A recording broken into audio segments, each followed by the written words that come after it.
Bonsoir, je suis Nathalie de Ressources Yoga. Je vous souhaite la bienvenue dans cette nouvelle séance. Donc séance qui durera à peu près une trentaine de minutes. Alors je n'ai pas pu être en live sur la chaîne de la psychiatrie du soleil. Donc je tourne cette vidéo, mais par contre je la tourne dans les conditions du live, c'est-à-dire que avec les imperfections qu'il peut y avoir quand on ne peut pas faire de reprise de sa vidéo. Voilà, donc je vous propose une séance qui va être consacrée au blues saisonnier.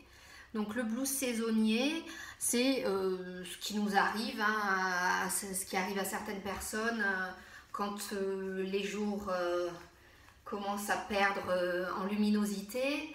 Donc on se retrouve avec une saison automnale et hivernale qui va entraîner certains symptômes.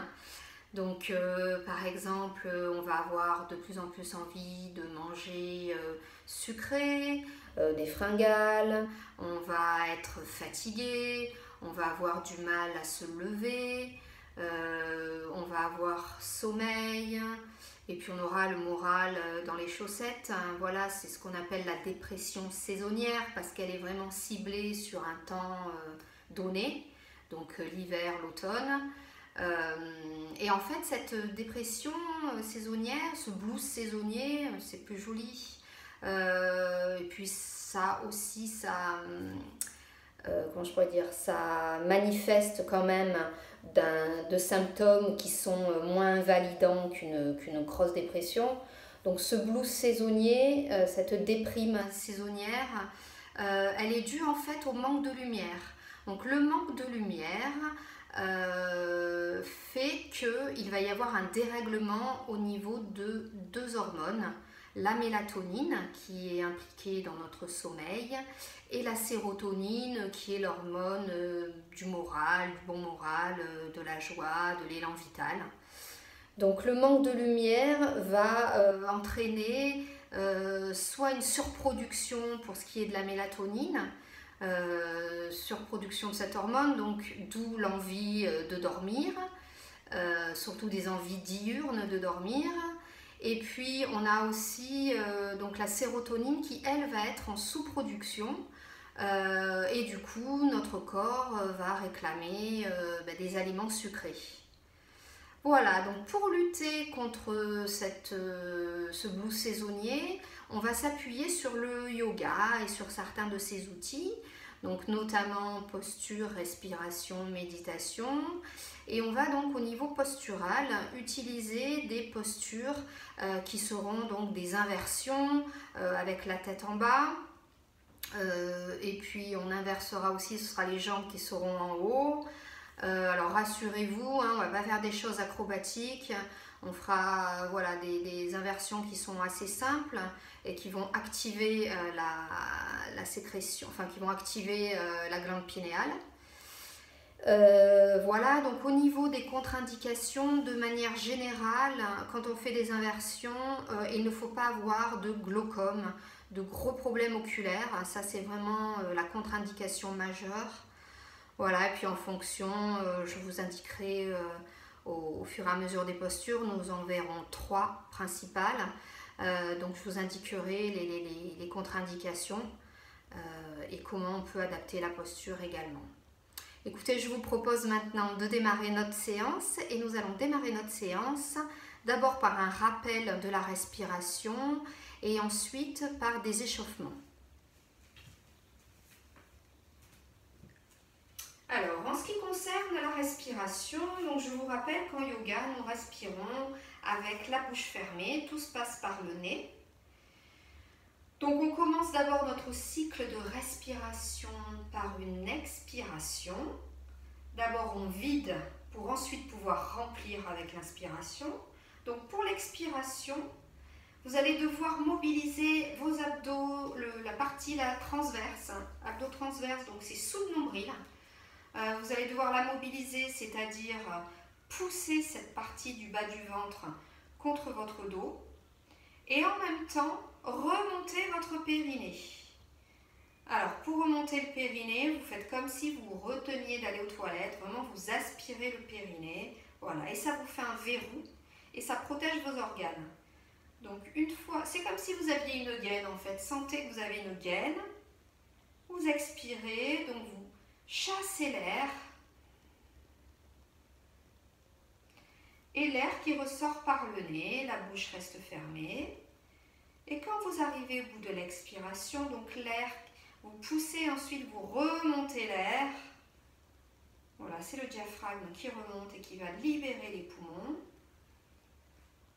Une fois que vous avez expiré complètement, vous prenez une inspiration.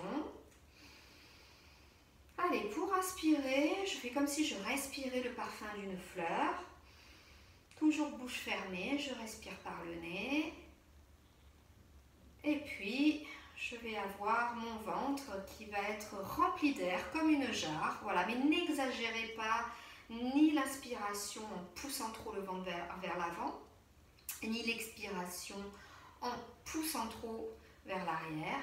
Voilà, restez quand même assez souple dans votre respiration, dans le travail ventral. Voilà, et ne forcez jamais votre souffle. Donc si à un moment donné vous trouvez en difficulté, revenez à votre souffle habituel, votre souffle automatique qui normalement est plutôt en haut, ce qui n'est pas très efficace, mais en tout cas c'est la manière dont quasiment tout le monde respire. Donc voilà, si vous vous sentez gêné par ce va-et-vient ventral qui va à l'inverse de vos habitudes, n'hésitez pas à repasser en respiration automatique. Et puis, quand vous serez plus à l'aise, vous repartirez sur une respiration plus yogique. Ok, voilà donc pour la respiration. Maintenant, nous allons nous échauffer. Donc, je vous invite à presser les mains les unes contre les autres, l'une contre l'autre. Coude en angle droit. Voilà, mettez un petit peu de pression dans les mains. Vous avez le regard qui va à l'horizon. Vous avez les pieds qui sont écartés de la largeur du bassin. Voilà, le coccyx qui descend un petit peu vers le sol. La tête qui va plutôt vers le plafond. Allongez votre colonne. Puis sur l'inspiration, vous allez tourner votre tête à droite. Sans forcer. N'allez jamais au-delà de vos limites.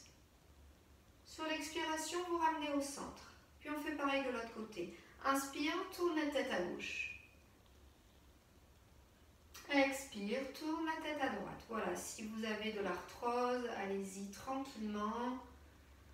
Si vous avez une petite amplitude, ce n'est pas grave. L'essentiel, c'est de s'échauffer, de remettre de la mobilité dans les articulations. Allez, une dernière fois, l'inspire. Elle expire. À nouveau, l'inspire.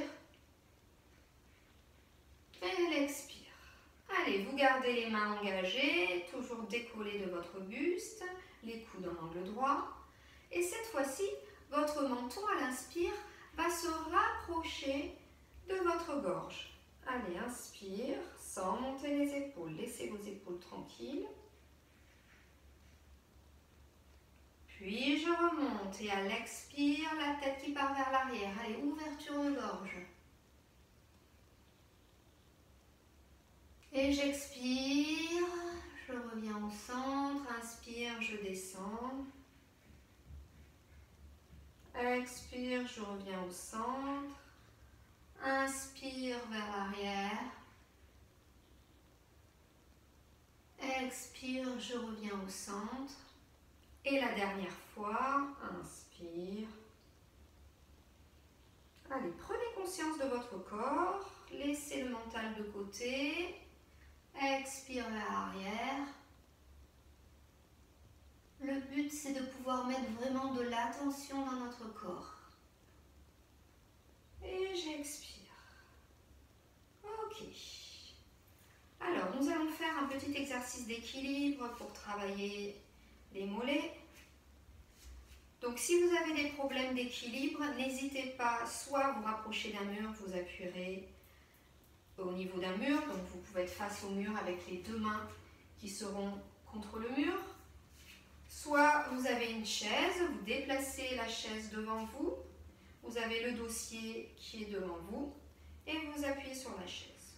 Voilà. Et sinon, donc si on n'a aucun problème d'équilibre, On peut démarrer. On va inspirer, monter les bras, le regard de face. Et puis vous décollez les talons. Allez, serrez votre ventre. Rentrez le ventre comme si vous aviez un corset. Et sur l'expiration, je redescends. Allez, on le fait encore 2 fois. Inspire.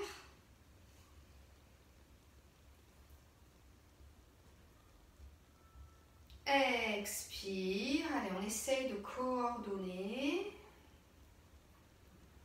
3e fois. Inspire. Toujours votre regard de face. Pour vous aider dans l'équilibre, le ventre qui est tenu, les épaules qui sont basses, les doigts qui sont bien pointés vers le haut. Et sur l'expiration, je reviens vers le sol.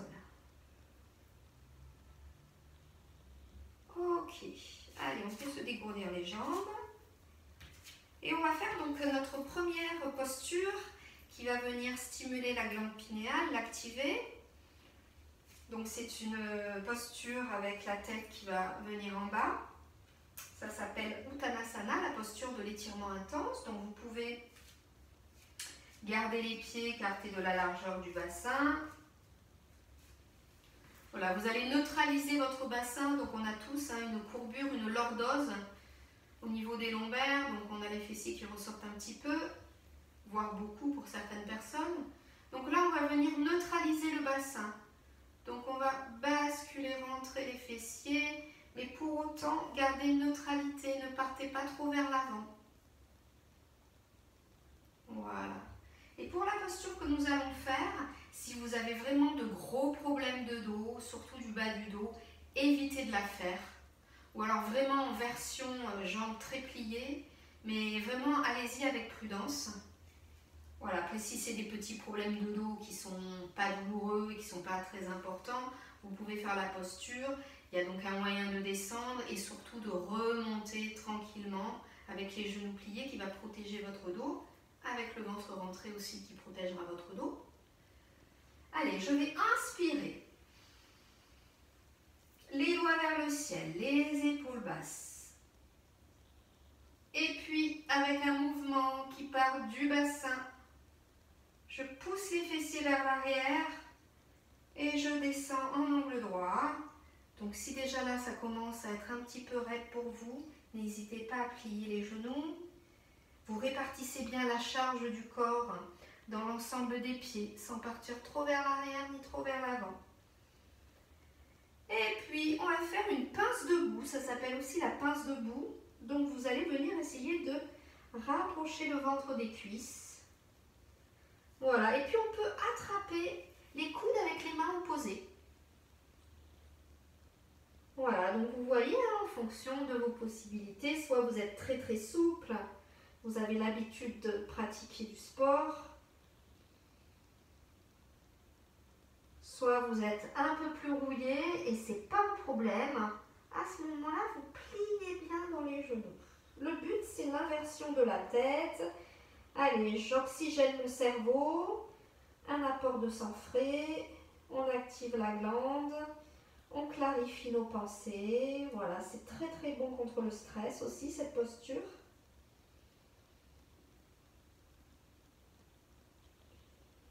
On essaye vraiment de se fermer.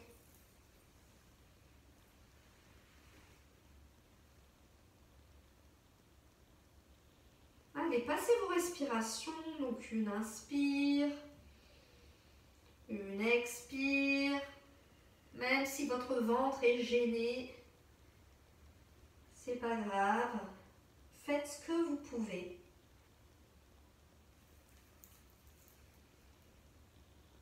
Voilà, puis le fait de saisir les mains, ça va amplifier cette flexion avant.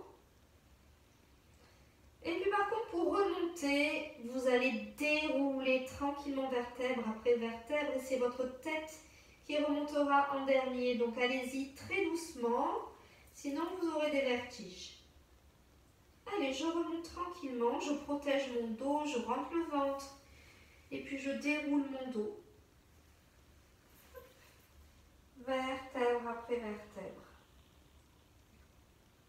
Je pousse dans les pieds.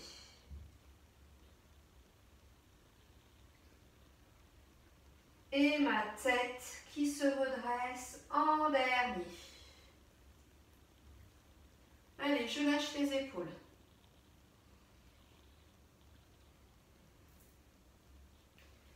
Et puis nous allons passer à notre deuxième posture qui s'appelle le chien tête en bas.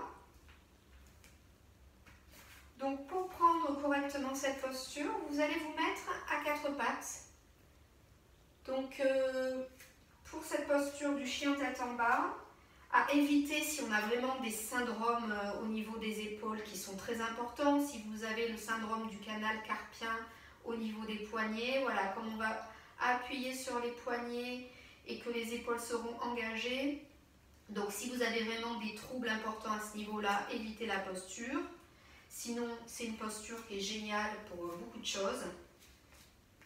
Très apaisante. Là aussi, hein, on aura la tête en bas. Donc à nouveau, on va venir stimuler notre glande pinéale. Donc vous allez vous mettre à quatre pattes. Et vous faites en sorte d'avoir les doigts qui sont bien écartés et d'avoir votre épaule et votre poignet qui sont bien alignés. Voilà, vous avez les mains qui sont écartées de la largeur des épaules. Et puis au niveau du bas du corps, donc vous alignez votre genou à la hanche et vous avez les genoux qui sont écartés de la largeur du bassin. Allez, vous allez inspirer profondément, retrousser les orteils sur le sol. Et puis sur l'expiration, vous allez pousser dans les mains, pousser les fessiers vers le haut et ensuite basculer tranquillement sur les talons. Je vais m'avancer pour que vous puissiez un petit peu mieux voir. Donc je repars, je prends bien mes appuis et ensuite je pousse. Je tourne les épaules vers l'extérieur pour ne pas coincer mon cou.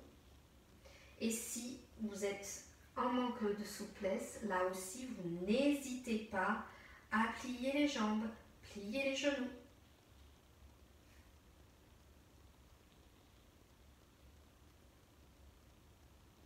Votre tête qui est dans l'alignement de votre dos, poussez bien dans les mains, poussez dans les mains et sentez comme le ventre se rapproche des cuisses. Voilà, les rotations externes des épaules, les pieds qui sont bien parallèles. Et puis vous passez une inspire, une expire. Voilà, je me mets en situation de jambes pliées. C'est pareil, ça ne change rien à votre inversion. Pointez bien les fessiers vers le haut. Continuez à respirer. Et là, vous allez pouvoir faire 5 souffles. Donc, on en a déjà fait quelques-uns. Mais vous partirez sur 5 souffles. Voilà, cette posture aussi est déconseillée en cas de migraine. Par contre, c'est une posture voilà, qui est très apaisante, qui fait travailler la circulation sanguine, le haut et le bas du corps qui sont impliqués. Et puis quand vous serez arrivé à votre 5e cycle de respiration, donc le cycle c'est l'inspire et l'expire, sur la prochaine expiration, vous déposerez les genoux sur le sol. Et si nécessaire, vous prendrez le temps de basculer dans la posture de l'enfant. Donc ce sont les fessiers qui reculent vers les talons. Vous déposez les mains sur le tapis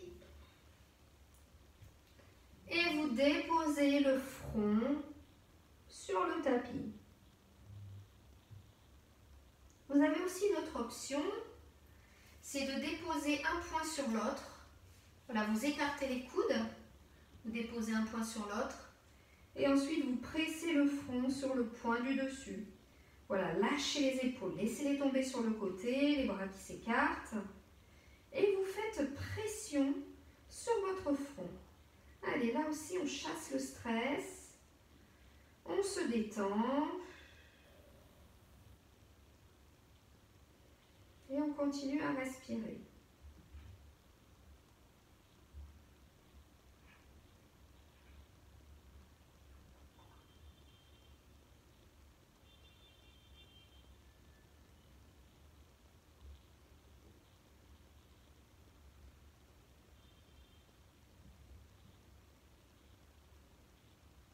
Ok, puis on va expirer, déposer les mains de chaque côté, dérouler tranquillement notre colonne vertébrale. Et on va prendre notre dernière posture qui s'appelle Viparita Karani. Donc c'est la posture des jambes sur le mur. Alors, contre-indication pour cette posture quand on est en cycle menstruel. Voilà, donc pour les femmes, à éviter pendant sa période menstruelle.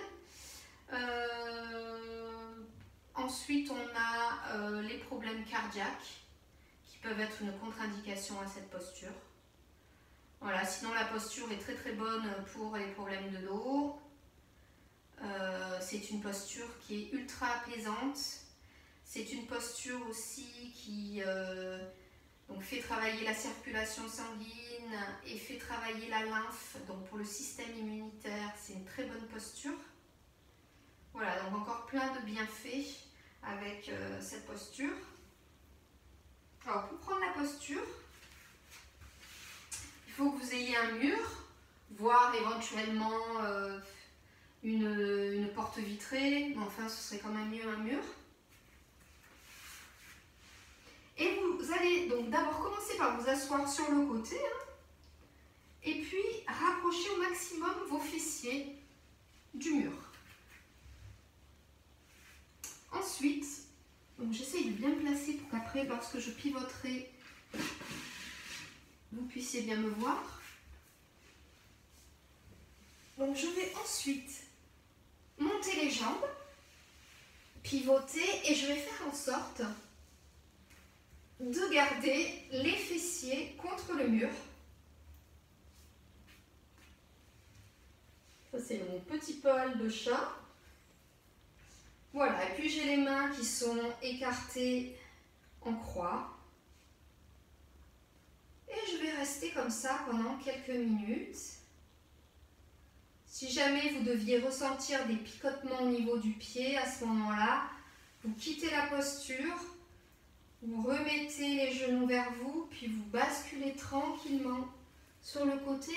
Vous y restez quelques instants et ensuite vous vous relevez. Ça, c'est la manière de quitter la posture tranquillement, si vous aviez besoin de le faire. Voilà, si tout est OK, on reste les yeux fermés, la nuque bien allongée. Et puis on va prendre le temps de respirer amplement, longuement.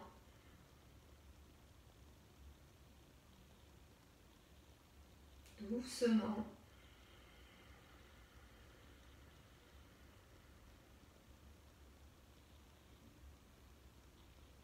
C'est aussi une posture qui est bonne pour les insomniaques.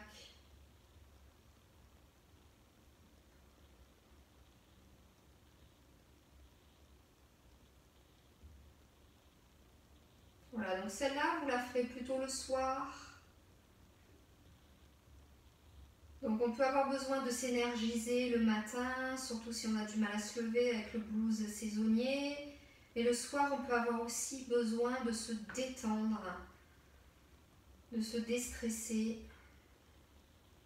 Quand on se sent fatigué, on peut parfois se sentir stressé. Alors l'un entraîne l'autre, c'est toujours un cercle vicieux, mais ça peut être même peut-être un peu angoissant de se sentir fatigué.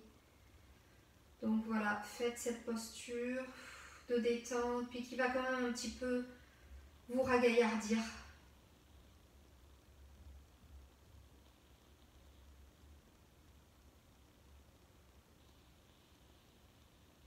Donc là, vous la ferez sur 5 respirations.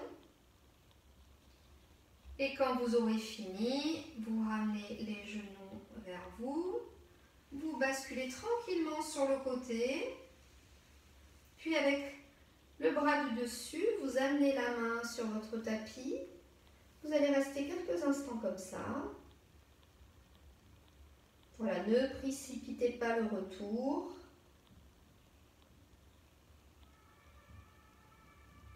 Et puis sur une prochaine inspiration, je pousse dans la main. Je reviens me positionner sur mon tapis. Et puis nous allons prendre quelques minutes pour méditer. Donc pour méditer, vous pouvez le faire très bien sur un tabouret. Vous pouvez le faire en assise comme moi. Vous pouvez le faire avec un coussin. Voilà. Quand vous n'utilisez pas de chaise, ce qui est important, c'est d'avoir un support qui va vous permettre en fait de rehausser votre bassin par rapport aux genoux et du coup de ne pas basculer vers l'arrière. Au contraire, légère bascule du bassin vers l'avant, j'ai mon dos qui se raidit, la rectitude du dos qui va vous permettre donc de bien respirer, de pouvoir méditer. Méditer, c'est quoi? C'est tout simplement être dans le moment présent et puis observer ce qui se passe en nous. Donc vous pouvez fermer les paupières, décrisper les mâchoires, puis détendre les épaules et laisser glisser vers l'arrière. Et puis on va faire une visualisation. Donc vous allez visualiser la partie qui est au sommet du crâne. Et puis on va imaginer notre glande pinéale qui est au milieu du cerveau. Alors après j'ai pas de dessin, mais on va dire qu'elle est à peu près au milieu du cerveau. Voilà, comme ça, à l'intérieur. Bon, sans planche anatomique, hein, c'est un petit peu difficile de vous expliquer. Et puis, je vais fermer ma porte parce qu'il y a du bruit, donc je ne voudrais pas gêner votre méditation.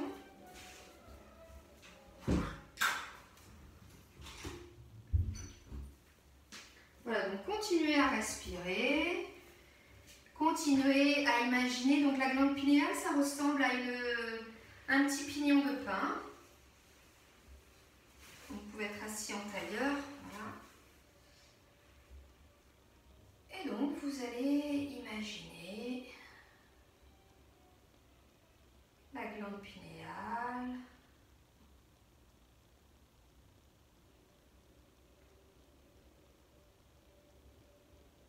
Et continuez à respirer. Mon inspire et mon expire qui se succèdent. Là, je reste attentif et attentive en mettant toute mon attention au niveau des narines. À l'inspire, un air frais qui pénètre dans mon corps. Et à l'expire, un air légèrement tiédi qui ressort par les narines. Voilà, et puis en yoga, on va parler du lotus Sahasrara, du chakra Sahasrara, le lotus aux 1000 pétales qui est situé un tout petit peu au-dessus de la tête. Donc on peut imaginer un lotus avec 1000 pétales, ça fait beaucoup, de couleur blanche. Voilà, c'est notre chakra le plus divin, celui de la sagesse absolue, de la connaissance universelle, de la supraconscience.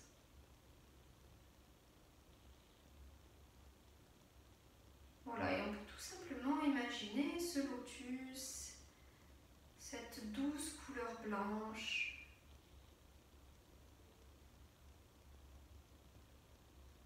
si vous préférez,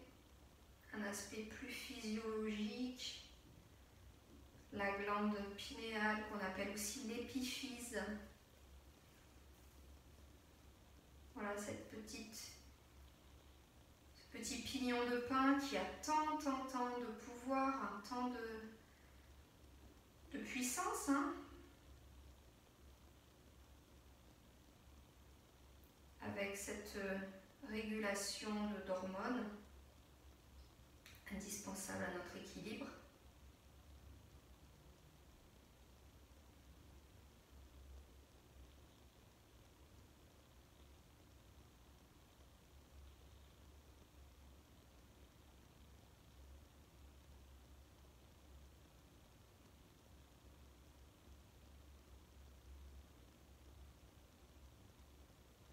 Puis le temps passe vite, donc nous allons devoir nous quitter.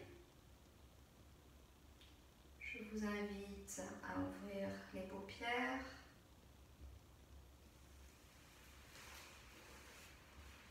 Voilà, j'espère que cette séance vous aura été utile. N'hésitez pas à la revisualiser, à la revisionner, pardon. Donc pour écouter les conseils, pour observer les postures. Voilà, toujours dans le respect de vous-même, de votre corps. Voilà, en y allant progressivement. Et puis je vous souhaite une très bonne continuation et je vous dis à bientôt. Au revoir.